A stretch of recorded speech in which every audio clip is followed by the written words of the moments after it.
C'est parti pour un tour d'horizon de l'actualité de la semaine en Nouvelle-Aquitaine. Bienvenue pour un nouveau numéro de 20h, le rattrapage. Et bienvenue à notre invitée. Bonsoir Marie-Hélène Cazobon. Bonsoir. Installez-vous. Merci de votre présence. Vous êtes la présidente de la Chambre d'agriculture des Landes. Alors, dans l'actualité, cette semaine, évidemment, l'épidémie de grippe aviaire.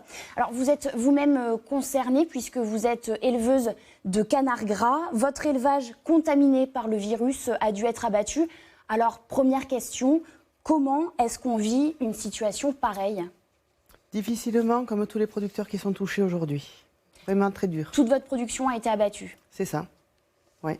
800 000, les chiffres viennent juste d'être actualisés. 800 000 canards ont été euthanasiés dans notre région. Une immense majorité dans les Landes, département que vous représentez au travers de la Chambre d'agriculture. Et vous dites que ce n'est que le début, vous vous attendez au pire ?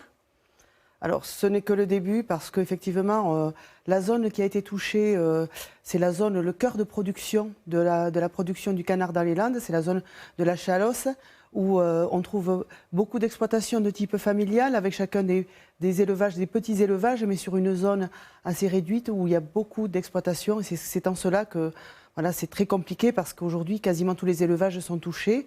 Et j'ai bien peur qu'aujourd'hui, on soit vraiment dans l'abattage de tous nos canards, quasiment sur tout le département.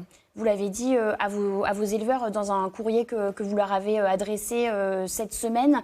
Il faut que tout le monde se prépare, que ce soit aujourd'hui ou demain, au pire. Oui, on se rend compte en fait que ce virus est tellement fort, puissant, virulent. Contagieux, virulent. Alors il se transmet par voie aéroportée, il est dans l'air, ce sont des particules qui sont dans l'air, il se dépose sur les parcours des animaux et aujourd'hui on se dit que voilà, on a du mal, le constat que l'on fait c'est que l'élevage aujourd'hui qui est sain, dans 2-3 jours il sera positif. Et en effet, les analyses qui sont faites en abattoir pour les animaux qui n'étaient pas foyés mais qui étaient en dépeuplement pour protéger les zones au-delà de leur élevage et protéger les autres producteurs, oui. Aujourd'hui, on est à plus de 90% de positivité dans les analyses qui se font en abattage préventif. Alors, ce n'est pas la première fois que notre région est touchée par l'épidémie de grippe aviaire. Depuis fin 2015, la filière volaille a connu plusieurs épisodes successifs. Avant de poursuivre, je vous propose de vous rafraîchir la mémoire avec ce reportage. C'est en novembre 2015 qu'apparaissent les premiers foyers de grippe aviaire en Aquitaine, en Dordogne. Le virus H5N1 s'étend rapidement et se retrouve dans les Landes une dizaine de jours après. Puis vient le tour des Pyrénées-Atlantiques au début de l'année 2016. Un temps évoqué, l'abattage total des palmipèdes n'a finalement pas lieu. Le ministre de l'Agriculture de l'époque, Stéphane Le Foll, lui préfère un vide sanitaire pour une durée de 18 semaines, ainsi qu'un confinement des volatiles de basse-cour à compter du 18 janvier 2016. Pour autant, l'épidémie galope et ce sont en tout 25 millions de volailles sur 35 millions qui seront abattus. Un désastre économique qui touche tous les secteurs de la filière. La vie dans les exploitations reprend son cours à la mi-mai 2016. Les premiers canetons sont réintroduits avec des procédures sanitaires renforcées. Pourtant, 2 mois après, un nouveau cas de grippe aviaire est détecté en Dordogne. Les 4400 volailles sont immédiatement abattues et un périmètre de surveillance de 10 km est installé. La reprise de l'épidémie en décembre 2016 se fait via le Lot-et-Garonne. En tout début de mois, des foyers sont repérés, infectés par le H5N8. Plusieurs dizaines de milliers de canards sont alors abattus. Un avant-goût terrible pour les éleveurs de l'abattage massif qui suivra début 2017. Ce sont 1 200 000 bêtes qui seront euthanasiées dans les tout premiers jours de janvier. Cette année-là, 6 millions de palmipèdes seront abattus, dont 4,5 millions pour le seul département des Landes. Marie-Hélène Cazobon, rebelote, le 6 décembre 2020, un nouveau cas de grippe aviaire est détecté à Bénesse-Marem, chez vous. Dans les Landes, c'est d'ailleurs le département qui paye le plus lourd tribut sur 197 foyers épidémiques, 170 se situent dans les Landes. Comment l'expliquer ? Déjà, nous sommes le premier département producteur. Donc, effectivement, c'est dans notre département que se trouve la majorité des élevages. Ensuite, nous sommes vraiment situés dans un couloir migratoire qui fait que ce virus est est amené bien souvent par l'avifaune sauvage et donc s'installe sur des zones qui sont à risque particulier, des zones humides, des marais de proximité. Donc voilà. Donc le virus arrive de cette façon-là. Et ensuite, effectivement, lorsque un élevage est contaminé, malgré toute la biosécurité, tout le travail qui a été fait depuis les premières crises que l'on a vues, beaucoup de choses ont évolué, beaucoup de choses sur nos exploitations, mais aussi dans tout notre environnement professionnel, avec les transports sécurisés, désinfectés. Enfin, vraiment, un gros travail a été fait, mais malheureusement, aujourd'hui, on constate que avec un virus qui a cette force-là, on a du mal à gérer la situation. Je reviens sur les normes de biosécurité. Alors depuis 2016 en France, chaque détenteur de volaille doit mettre en place un plan particulier. Il est notamment recommandé de confiner les animaux. Il y a des dérogations qui permettent tout de même aux éleveurs de laisser leurs animaux dehors. Est-ce que finalement cette épidémie, c'est pas un peu le revers de la médaille ? Le constat que l'on peut faire, en tout cas, c'est qu'effectivement, les animaux qui sont en extérieur sont aujourd'hui tous contaminés et contribuent à diffuser le virus. Alors oui, il faut se poser la bonne question. Est-ce qu'il est raisonnable, dans des périodes à risque, lorsqu'elles sont annoncées, parce que nous avions les annonces qui étaient faites sur les pays frontaliers de la France, qui étaient eux-mêmes contaminés, qui avaient des traces de virus qui étaient là, beaucoup d'animaux qui sont morts dans les pays frontaliers. Donc à ce moment-là, la France a été placée en niveau de risque élevé, nos zones d'élevage effectivement aussi. Et lorsqu'on a la capacité à mettre les animaux à l'abri, c'est une sécurité supplémentaire. Mais ce n'est pas possible pour tous de les mettre à l'abri ? Non, parce qu'on n'a pas tous on n'est pas tous dans les mêmes pratiques d'élevage. On a aussi des difficultés propres à chacun pour pouvoir monter des bâtiments. Lorsque l'épisode précédent est arrivé, effectivement, quand on s'approche de 50-55 ans, est-ce qu'on envisage de faire des investissements lourds dans des bâtiments ? C'est aussi une réflexion qu'il faut avoir. Alors peut-être qu'il faut adapter le nombre d'animaux à ce que l'on peut mettre soi-même à l'abri avec les bâtiments existants. Et pour ceux qui ont envie d'investir, les jeunes, parce qu'on a des jeunes dans cette filière, et il faut que ça continue, il faut qu'on ait envie de les attirer dans la filière, parce que pour moi c'est notre richesse aussi dans le département. De pouvoir investir aux jeunes. Et de pouvoir, voilà. Mais je pense que la réflexion est ouverte pour savoir comment reprendre l'activité demain avec des nouvelles, peut-être un nouveau fonctionnement, chacun sur son exploitation. De nouvelles pratiques. Alors aussi pour expliquer cette recrudescence, certains éleveurs dénoncent l'industrialisation de la filière. C'est le cas du syndicat agricole basque ELB qui a tenu une conférence de presse lundi dernier. Je vous propose d'écouter cette interview, celle de Pampi Sainte-Marie, le porte-parole du syndicat. Votre réaction juste après. C'est depuis qu'il y a l'industrialisation de la filière canard, donc de plus en plus de gros bâtiments à 10 000, 15 000, 20 000, 30 000 canards claustrés en ce moment en plus. C'est de vraies bombes virales et donc c'est depuis l'apparition de cette industrialisation qu'on a cette maladie en répétition. Vraiment, nous on tape du poing sur la table pour dire qu'il faut qu'on se mette tous autour d'une table et pour redéfinir complètement cette filière avicole et un canard en particulier. C'est ce que vous disiez un peu finalement, il va falloir réfléchir pour redéfinir toute cette filière. Quels sont les axes sur lesquels vous commencez à travailler ? Si je peux me permettre de commenter un peu, parce que l'industrialisation, c'est quelque chose qui me choque dans la bouche d'un agriculteur. C'est vrai qu'aujourd'hui, on a des élevages qui sont très spécialisés. Alors, on a des producteurs qui sont en circuit court, en vente directe, donc qui font le travail du début du caneton jusqu'à la transformation et à la vente. C'est un métier, c'est plusieurs métiers en un. On a des agriculteurs qui sont sur uniquement l'élevage ou d'autres sur l'engraissement. Pour ma part, j'ai choisi d'être éleveur et engraisseur. Voilà, tous les animaux qui sont sur mon exploitation, je ne reçois pas d'animaux de l'extérieur. Mais aujourd'hui, l'industrialisation, elle est due au fait que ce sont les pratiques qui sont d'industrie agroalimentaire, de nos entreprises agroalimentaires qui transforment nos produits. Ce n'est pas le fait de l'agriculteur qui, lui, on travaille de la même façon. Vous savez, un éleveur, il va voir ses animaux tous les jours. L'engraissement, c'est un geste que l'on fait. C'est chaque animal, matin et soir, on les nourrit un par un. Et que l'on ait 100 animaux ou 500, c'est exactement la même chose. on a automatisé certaines parties du travail pour nous faciliter et justement qu'on soit plutôt dans la surveillance et l'accompagnement de nos animaux que dans des tâches de pénibilité. Personne n'a envie de porter des seaux de nourriture pour donner aux canards. Voilà, on en est là aujourd'hui. Aujourd'hui, on se facilite le travail en automatisant certaines choses, mais ça ne remplacera jamais le travail de l'éleveur au milieu de ces animaux. On enchaîne. Vous avez été élu à la tête de la Chambre d'agriculture des Landes il y a un an. On le disait en tout début d'émission, vous êtes également éleveuse de canards à Montsouet, dans les Landes, un petit village pour situer à nos téléspectateurs, qui situe à 25 minutes de Mont-de-Marsan.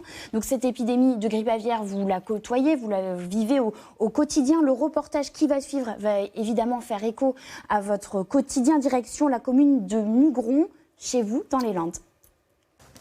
Envoyer ses canards à l'abattoir, cet éleveur des Landes voulait à tout prix l'éviter. Son élevage est contaminé par la grippe aviaire, il n'a plus le choix, la zone doit être dépeuplée. Ça nous fait quoi de charger ça? Mal au cœur. Mal au cœur, c'est pas notre boulot. Dans cet élevage familial, déjà 500 volailles sont mortes. C'est 15 fois plus qu'en 2017 lors de la dernière épidémie. Le virus semble hors de contrôle. Jamais on a vu ça, jamais. En 2017, c'était de la rigolade à côté. Comment expliquer une telle vitesse de propagation? Le virus est-il devenu plus virulent? Difficile à dire à ce stade, mais l'inquiétude monte dans ce laboratoire vétérinaire. Les courbes qui sortent vers le haut là, en exponentielle, c'est des échantillons positifs. Dans le sud des Landes, selon ce vétérinaire, le virus se propage plus vite à cause de la proximité entre les fermes. Il était très probable que les élevages voisins se contaminent en proximité des premiers élevages atteints. Nous avons obtenu l'autorisation exceptionnelle de suivre cette équipe de chercheurs.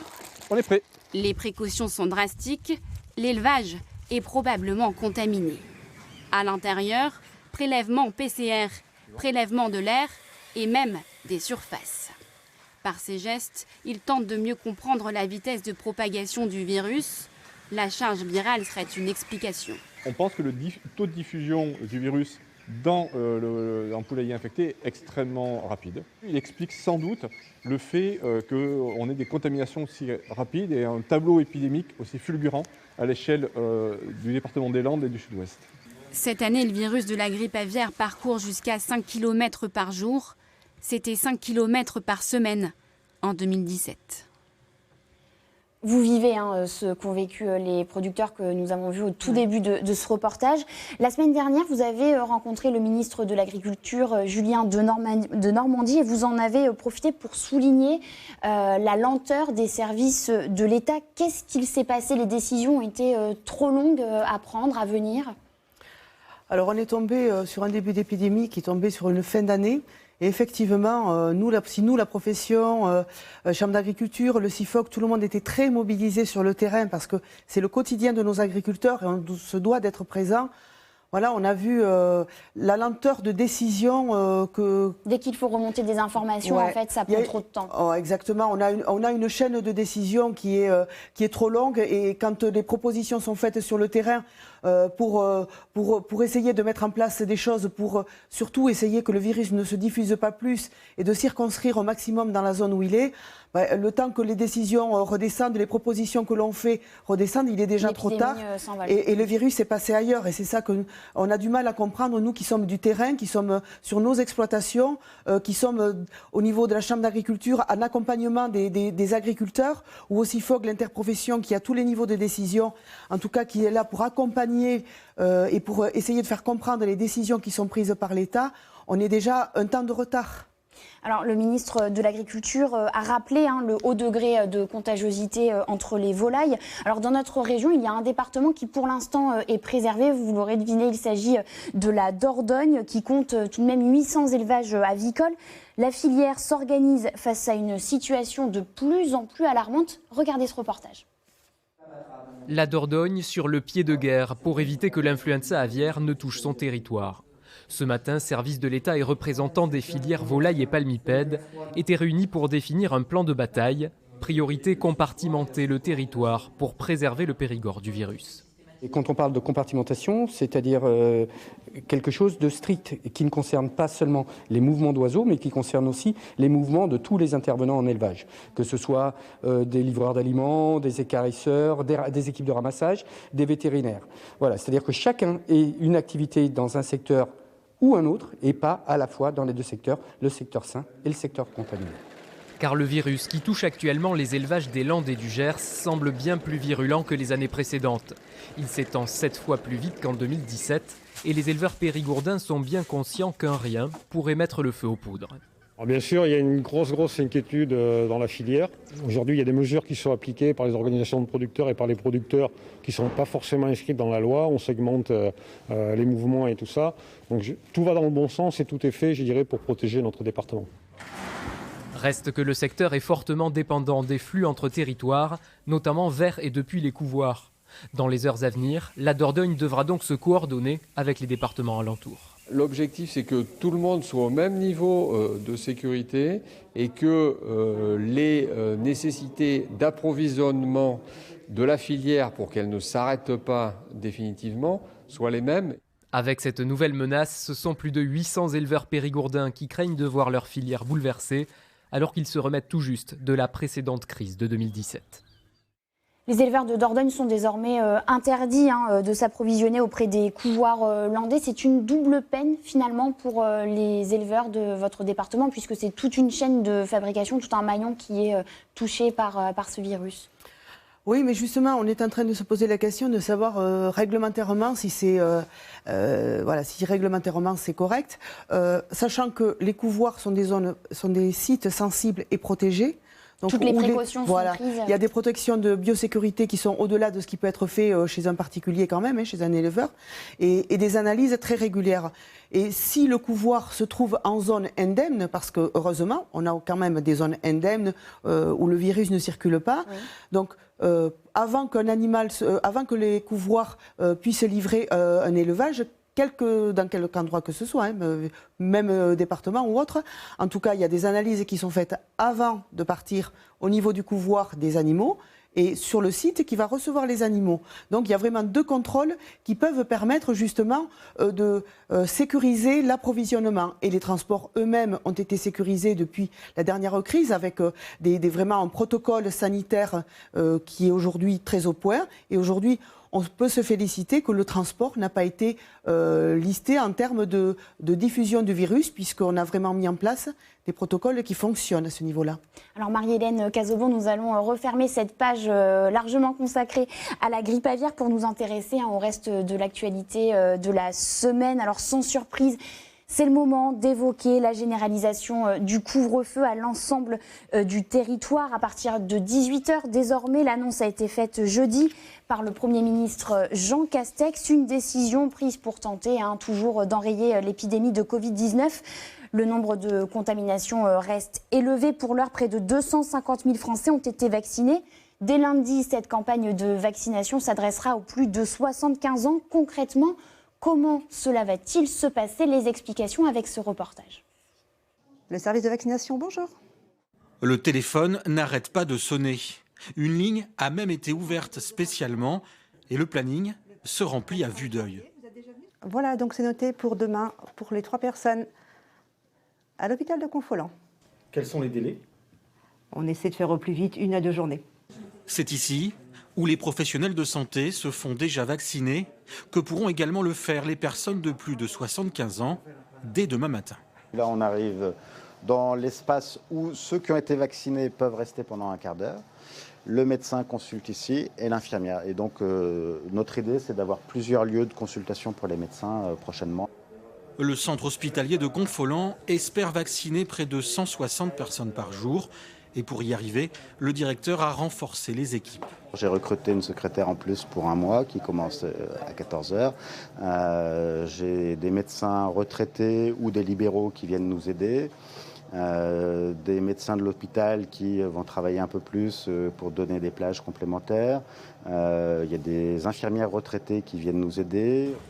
À Angoulême, les vaccinations débuteront le 25 janvier dans cette salle municipale qui sert déjà certains jours aux tests antigéniques. Un gros dispositif à mettre en place, à commencer par la prise en charge des candidats à la vaccination.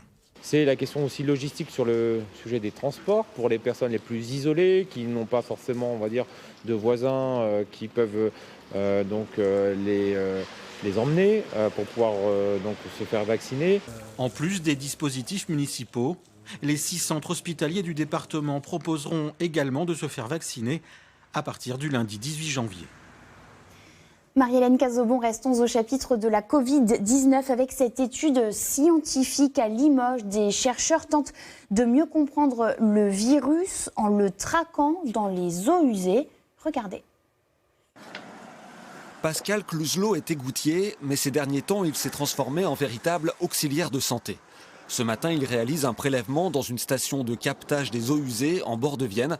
Pour cela, il doit suivre un protocole très précis. Je fais mon échantillonnage dans une petite bouteille que je mets après en poche avec un papier attestant l'heure, la date, le temps, toutes les choses qui me sont demandées. Car ce prélèvement va permettre de rechercher la présence du coronavirus responsable de l'épidémie de Covid-19. Dans les eaux usées, il n'est plus contagieux, mais on peut mesurer sa dissémination. Une étude de plus en plus précise, car désormais 12 secteurs de l'agglomération de Limoges sont suivis indépendamment, 8 quartiers, 3 EHPAD et la station d'épuration principale. On a augmenté les points de prélèvement, donc on a effectivement mis nos services beaucoup plus sur ce sujet-là. Donc on a adapté nos parcours effectivement pour répondre aux besoins. Les prélèvements arrivent dans ce laboratoire de l'Université de Limoges. Pour identifier le virus, malgré sa dilution, il faut qu'il soit très présent. C'est donc un indicateur important pour le suivi de l'épidémie. Après un séquençage, les chercheurs pourront aussi étudier l'efficacité des vaccins sur d'éventuels nouveaux variants. De façon globale, c'est de la surveillance, puisque ça, c'est l'accord qu'on a pris avec la métropole. Et pour nous, laboratoire, effectivement, c'est de la recherche, puisqu'on essaye d'anticiper ce qui va se passer demain. C'est-à-dire qu'on va aller regarder beaucoup plus loin sur le virus, sur les qualités du virus, sur les façons dont il se répartit dans la ville et sur ces différents sujets connexes. Les prélèvements effectués la semaine dernière ont révélé une baisse de la présence du virus. De nouveaux résultats sont attendus cette semaine, toujours pour mieux comprendre et mieux affronter l'épidémie.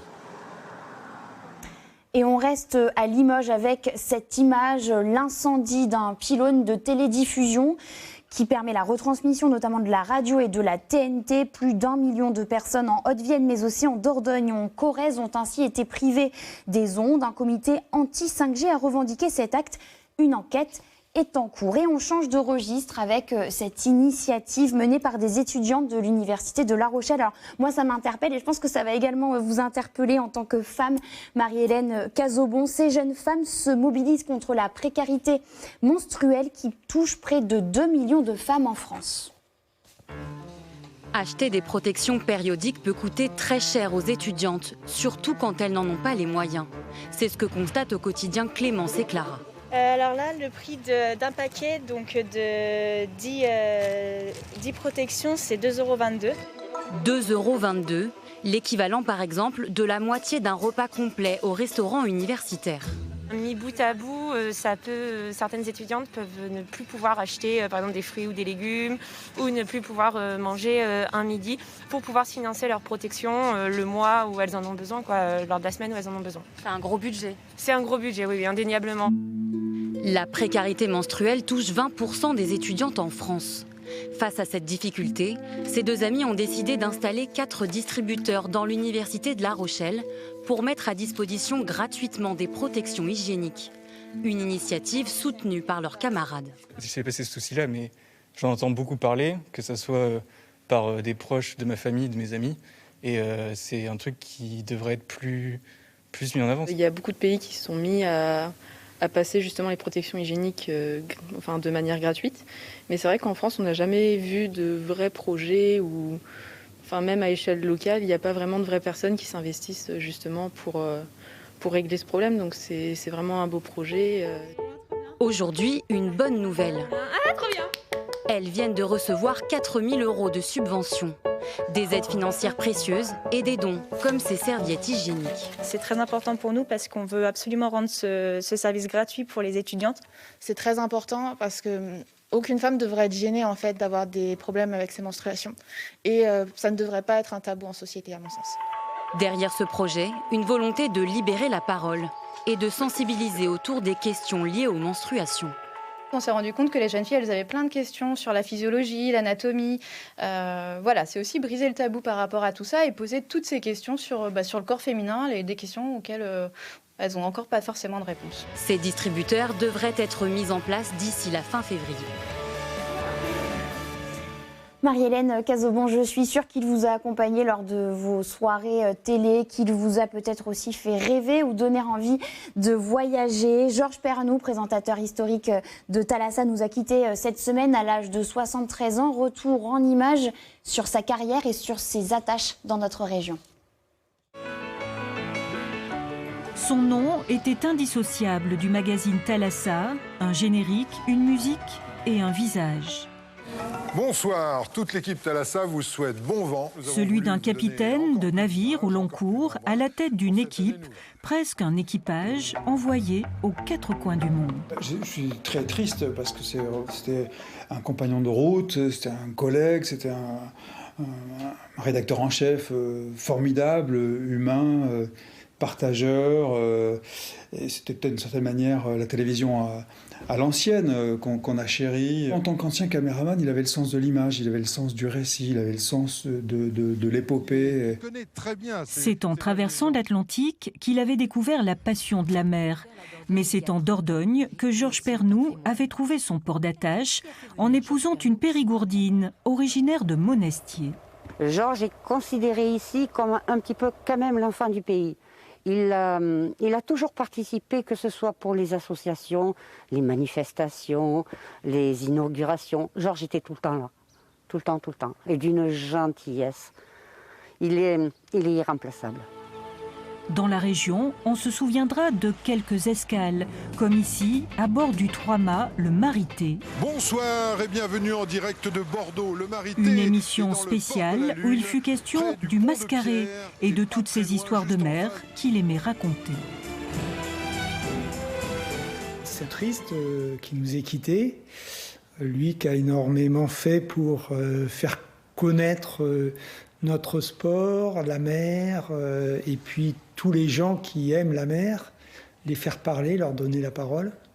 Au cours de l'aventure Thalassa, Georges Pernou était entré dans la famille des marins, mais aussi dans le cœur des Français, qui l'embarqua chaque semaine pendant 42 ans. Marie-Hélène Cazobon, je vous rappelle, vous êtes la présidente de la Chambre d'agriculture des Landes. Avant de se quitter, je reviens une dernière fois sur cette épidémie de grippe aviaire. Quelle est l'urgence aujourd'hui pour les éleveurs ? La première urgence, c'est vraiment de vider toutes les zones et d'enlever tous les animaux qui doivent l'être. Voilà, ça c'est la première urgence qui est sanitaire. Le sanitaire, c'est collectif. On ne peut pas se permettre de laisser à tel ou tel endroit des animaux qui pourraient ensuite être vecteurs de ce virus. La deuxième urgence, c'est vraiment de rentrer dans la période d'indemnisation. Le ministre est venu dans les Landes, le ministre de l'Agriculture, il a fait des annonces.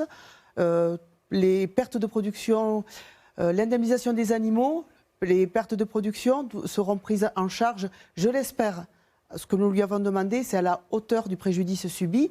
À nous de travailler pour que ces paroles se transforment en actes, parce que l'indemnisation, ça fait partie, pour un producteur, savoir qu'il va être indemnisé, ça fait partie de l'acceptation de ce qui se passe chez lui. Voilà. Parce que personne n'a envie de voir partir ses animaux de cette façon-là. Donc l'indemnisation, ça fait partie d'un processus qui va nous permettre de pouvoir se projeter, de pouvoir penser à l'avenir, de pouvoir se dire que, ok, ça y est, cet épisode-là, on le met de côté. Nous sommes une profession où vraiment on a une capacité à rebondir extraordinaire. Et ça, moi, j'ai confiance dans les agriculteurs, aux producteurs, pour que tous ensemble et collectivement, on arrive à trouver des solutions pour repartir dans notre production bien mieux qu'auparavant. En tout cas, tous collectivement, nous avons cet effort-là à faire de discussion.